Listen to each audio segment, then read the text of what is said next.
Okay, over the past several weeks, we have been talking about Civil War and the effects that the Civil War had on the North and the South.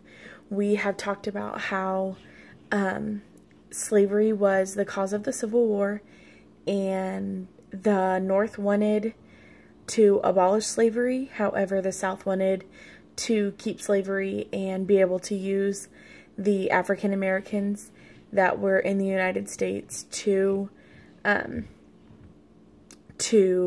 their crops and be able to make money for them and make their cotton production more, it would make their supply of cotton a lot more advanced and have more cotton to sell to the North. We have also figured out that there has been a lot of destruction that was caused some was in the North, but the majority of it was in the South, due to the Emancipation Proclamation written by Abraham Lincoln. It abolished slavery in all of the seceded states that wanted slavery.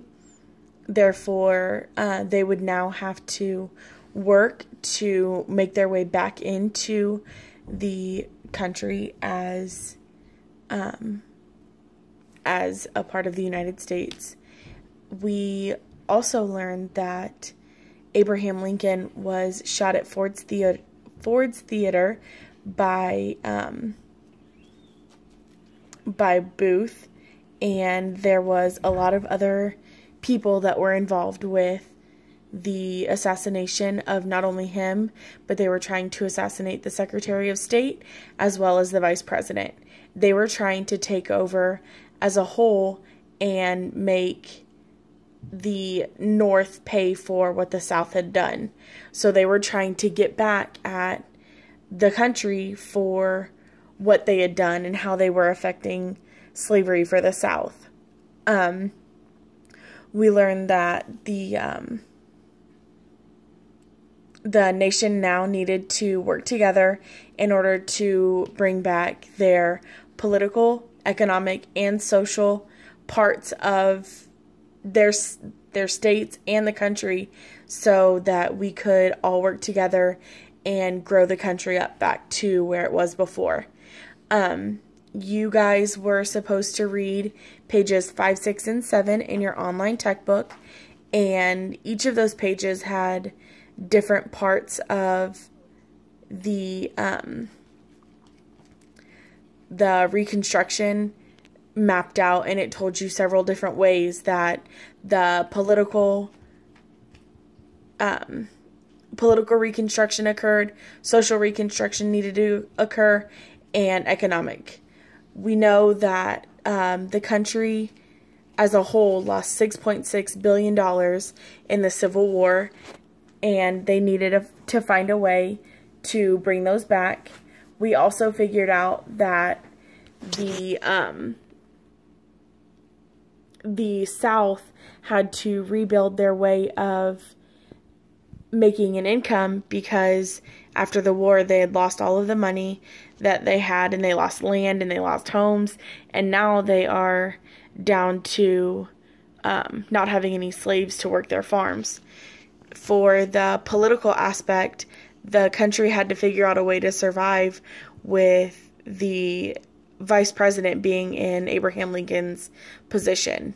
Even though Andrew Jackson had a great plan, he also didn't really have much experience with working as a president, and he was just kind of falling under Abraham Lincoln's wing and learning as they went. He never really wanted to step up to be a president because he didn't know what it was like to run a country. So he was learning, and now he has to make very important decisions for the country as a whole. The three plans that were affected are the Lincoln Plan, which is the 10% plan. That means that 10% of the people from each of the seceding states had to agree to the new law, And if they were, they would be added back into the United States. Whereas everybody else wanted to make the South fight for it, Abraham Lincoln just wanted it to be done and over with. Jackson's plan was to have 50% of the people agree to the new law and punish those that treated African Americans poorly. If they had a slave or they were known to treat them badly, then they were not counted as the 50% to be added into the law. Radical Republicans wanted to abolish slavery and begin focusing on the nation as a whole. They wanted to work together to have those changes in the political and the economic and the social, whereas everyone else wanted to focus on punishing those that were creating the nation to have turmoil. We have now read our story, or our pages in our tech book. So what I need you guys to do is be sure and get these notes copied down. And after you are done copying those notes down, then you need to get logged onto your computers and go to Kahoot.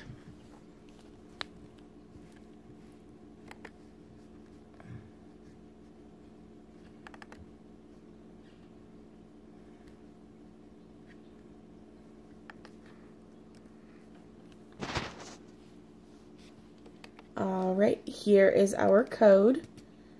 Also, while we are getting logged on to our Kahoot, I would like to inform you guys that we will be starting a jigsaw puzzle. And while we are working on that jigsaw puzzle, I will be offering some points to your group and you as well, in order to present it to the class. After you present it to the class, then we can take notes off of that, and we can fill in the rest of our T-chart and our jigsaw off of the different parts. There will be a interactive notebook quiz next week, and this will be on our interactive notebook quiz. If you guys are ready to play Kahoot, go ahead and use this PIN number and get logged on. Alright, enjoy your game and good luck on your interactive quiz next week.